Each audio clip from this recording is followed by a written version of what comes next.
Qui je suis? Vous êtes sûr que vous voulez le savoir? La vérité, c'est que je ne suis rien. L'histoire de ma vie n'est pas faite pour les âmes sensibles.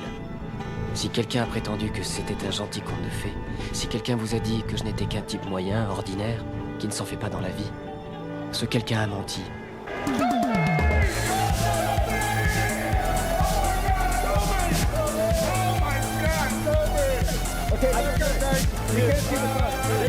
Fuck out of the way! I can't see! There are cars there, motherfucker! Get out of the way! They're stopping for you, dude. We bought cars for you.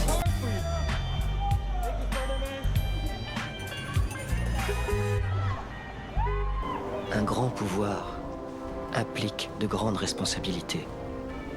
J'ai reçu là un don, une malédiction. Qui je suis? Je suis Spider-Man. Ah, Spider-Man, en voilà un super-héros qui a été cuisiné à toutes les sauces. Oh putain. Alors avant que la vidéo commence, assieds-toi, prends un petit truc à grignoter et on y va. On a eu plein de dérivés, que ce soit en dessin animé, séries, films, mais moi je retiendrai 3 choses le concernant. Déjà la série télévisée américaine qui a été diffusée entre 77 et 79, avec pour le rôle titre Nicolas Hammond. Voilà! Et voilà! As-tu vu? Spectaculaire! Renversant! As-tu vu? Et voilà! Et voilà! Ensuite, on a eu une autre série diffusée entre 1978 et 1979 sur TV Tokyo, et c'est l'acteur Shinji Todo qui incarnera l'homme araignée. Oh my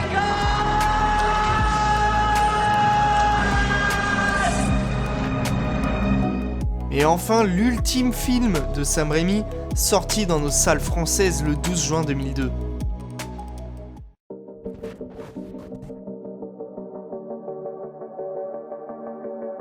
Voulant faire peau neuve de leur super-héros fétiche, Marvel Comics va mettre aux enchères les droits d'adaptation pour un long métrage, sans se dire que cette année 1985 et la décennie qui suivit allait devenir un vrai bordel pour eux. Entre achats, faillites et procès, on retrouve en 1991 le réalisateur James Cameron qui est pressenti pour réaliser le film. Il propose alors d'insérer l'homme sabre et Electro, mais comme je vous l'ai dit, c'est un vrai bordel, donc oubliez ça. C'est seulement le 2 mars 1999, après des années de procès, que Columbia et Sony Pictures vont enfin devenir les possesseurs de Spider-Man, du moins pour un temps. La production va vouloir récupérer l'aide de Cameron, qui en aura plus rien à foutre et ça se comprend. C'est alors entre Tim Burton, David Fincher, Ian DeBont, Chris Columbus, Roland Emmerich, Ang Lee et Sam Raimi que va se décider la réalisation du film. Et c'est finalement Sam Raimi qui en deviendra le réalisateur.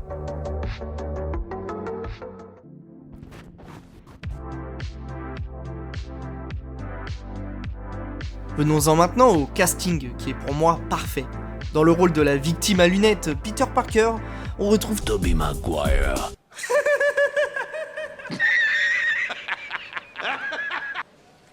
Je suis Iron Man.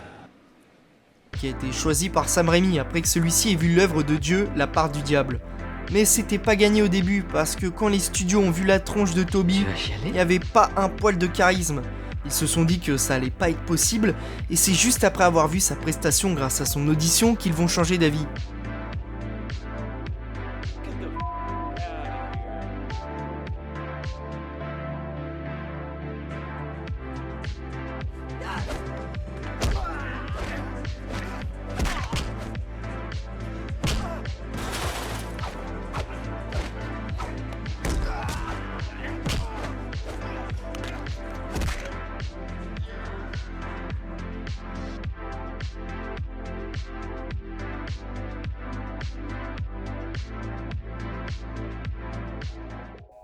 Et si Sam Raimi avait lui déjà son acteur principal en tête, c'était également le cas du studio, et accrochez-vous, il y avait du beau monde.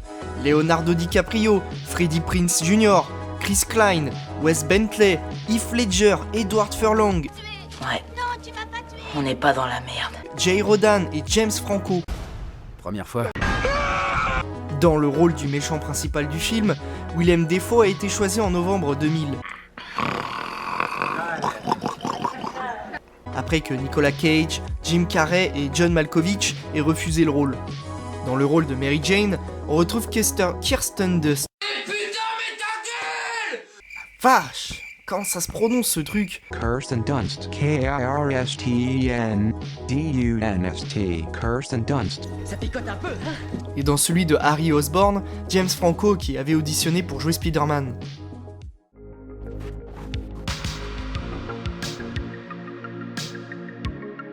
D'après Tobey Maguire, lors de la scène du baiser, quand ils avaient la tête en bas, le sang lui montait rapidement à la tête et il s'étouffait à cause de la pluie qui lui rentrait dans les narines. Et pour rendre la scène moins difficile à supporter, il devait cracher sa salive pour pouvoir respirer. Alors imaginez un peu la baffe que Kirsten Dunst a dû se manger pendant tout le tournage de la scène. Oh putain! Wow. Et si l'équipe du film pensait que ça allait être le seul problème pendant le tournage, eh ben ils avaient tort, parce qu'après avoir investi 100 000 $ dans chacun des costumes de Spider-Man, et il y en avait 120, il se trouve qu'ils s'en sont fait voler 4 qui ont été retrouvés plus d'1 an plus tard, volés par un de leurs agents de sécurité. Mais si c'était encore que ça, c'était sans compter sur la mort tragique d'un des ouvriers le 6 mars 2001. En globalité, le tournage n'était pas rose. Pas rose du tout même. Ça n'a pas empêché le film Spider-Man d'être un grand succès et d'être le premier film à atteindre 100 millions de $ en un seul week-end. Et c'est depuis ce film que les fans continueront à casser les couilles de Tobey Maguire jour après jour. Quoi que puisse me réserver la vie, jamais je n'oublierai ces mots. Un grand pouvoir implique de grandes responsabilités.